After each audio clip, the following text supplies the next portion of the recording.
Reza Shah Pahlavi of Iran, ইরানে যখন বিপ্লব হলো, ইসলামিক রেভলিউশন হলো, ইসলামিক রেভলিউশনে নেতৃত্ব দিলেন কে? Ayatollah Ruhollah Khomeini. Ayatollah Ruhollah Khomeini ইরানে গেলেন।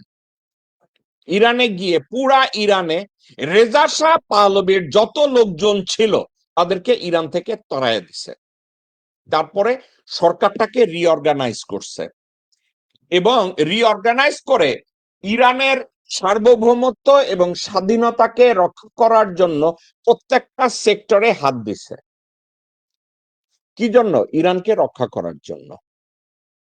একটা মজার কথা, প্রত্যেক সেক্টরে রেজা শাহ পাহলভীর যে সরকার গঠন করছিল সেখানে হাত দিছে, কিন্তু আয়াতুল্লাহ রুহুল্লাহ খোমেনি এবং তার লোকজনরা একটা জায়গায় হাত দেয় নাই।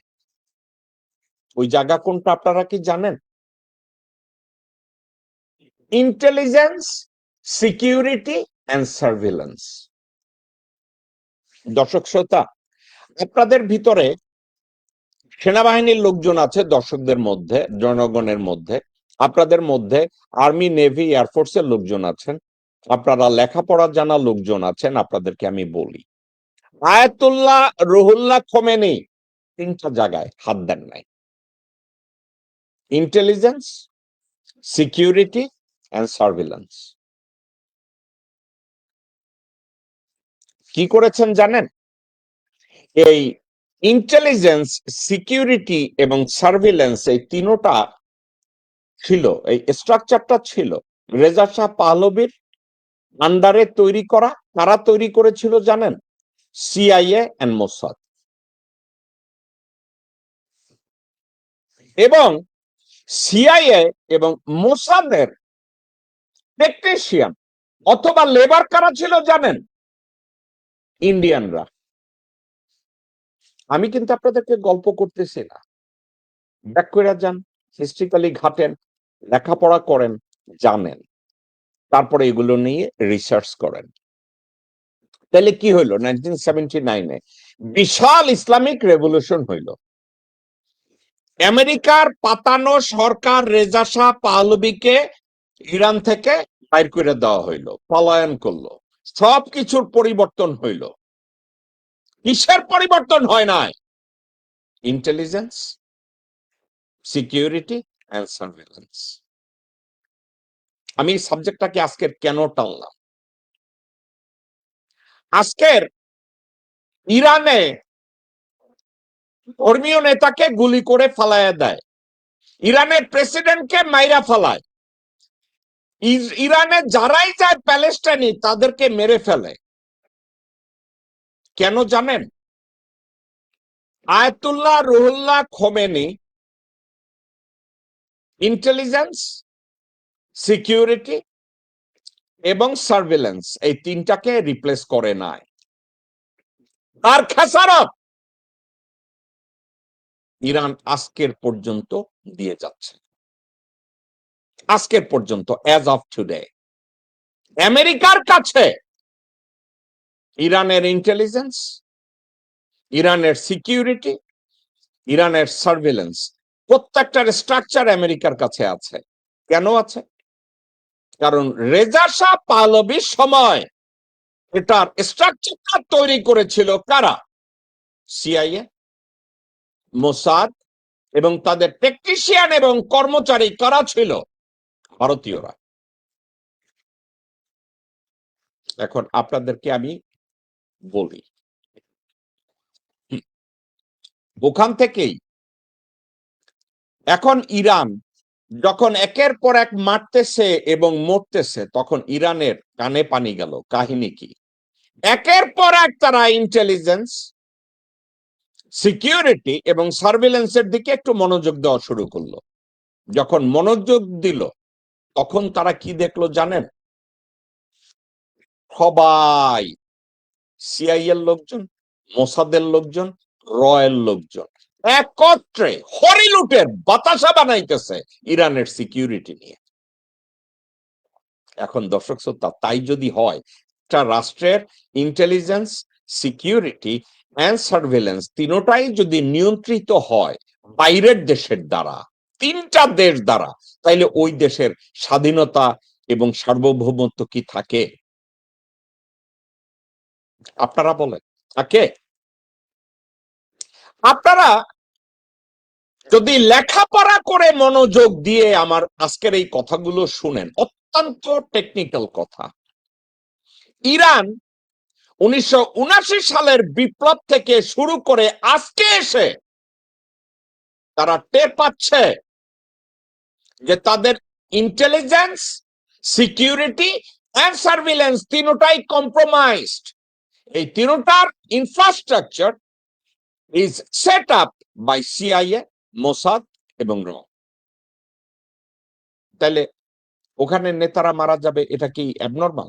নর্মাল, ওখানে মারা যাবে। একটা দেশের স্বাধীনতা রক্ষা করার জন্য এই তিনটা পার্টিকেলস কে যদি প্রোটেক্ট করতে না পারে, তাহলে সেক্ষেত্রে একটা দেশ থাকা আর না থাকার ভিতরে তফাৎ কি? কোনো তফাৎ আমি দেখি না। আপনি বাংলাদেশের গুলিস্তানে কি হচ্ছে, গুলিস্তানে, মতিঝিলে, গণভবনের সামনে কি হচ্ছে, আজকে দিল্লিতে বসে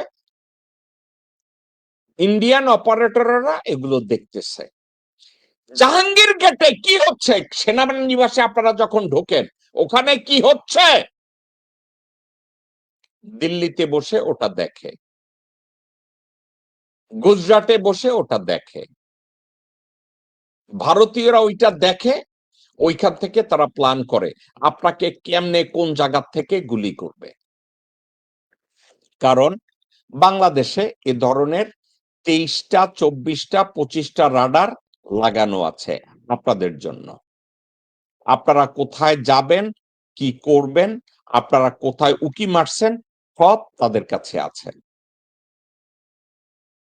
ওকে, তাইলে এখন আমি একটা জিনিসে শিওর হইলাম, এই যে ক্যালকাটার সনাতনী, পশ্চিমবঙ্গের সনাতনী ধর্মের লোকজনরা আমাকে কেন গালি দিছে আপনারা বুঝতেছেন? আমি তাদের দুর্বল জায়গাটায় হাত দিছি। দুর্বল জায়গা কোনটা? রাডার তো তারা বসাইছে। বাংলাদেশে তো রাডার নিয়ন্ত্রণ হয়।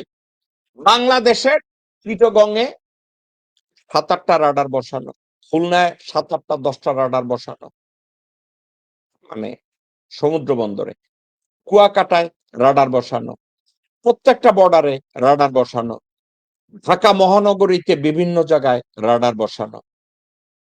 এগুলোর মেইনটেনেন্স কারা করে আপনারা কি জানেন?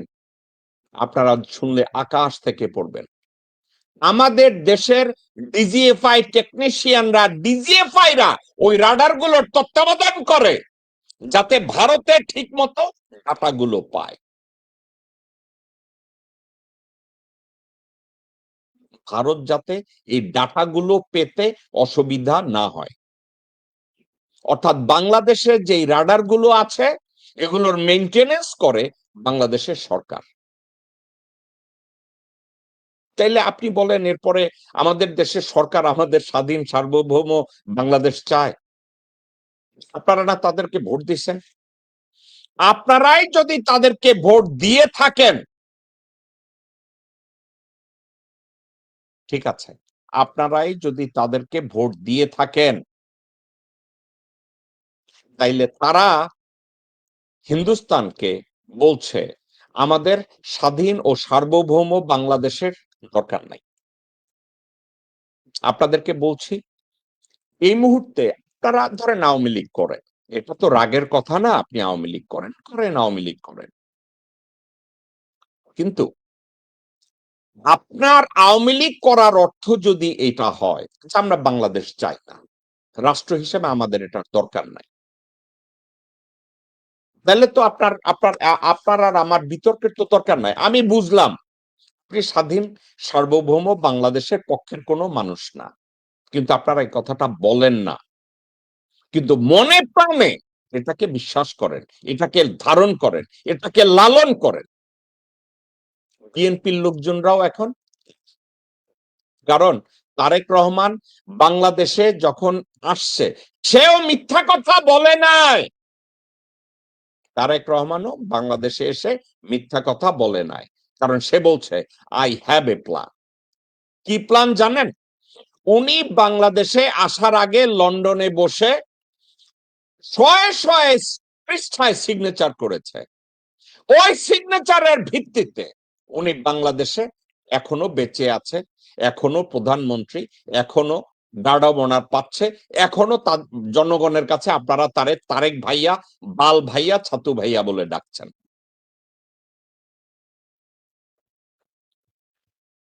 এই হচ্ছে আমাদের রাটারের হিস্ট্রি।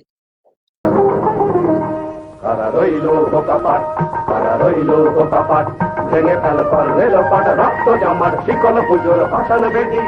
ওরে ও তরুণ নিশান, ওরে ও তরুণ নিশান, বাজে তোর গলায় বিশাল ধ্বংস নিশান, প্রাচীর প্রাচীর ভেদি। কারা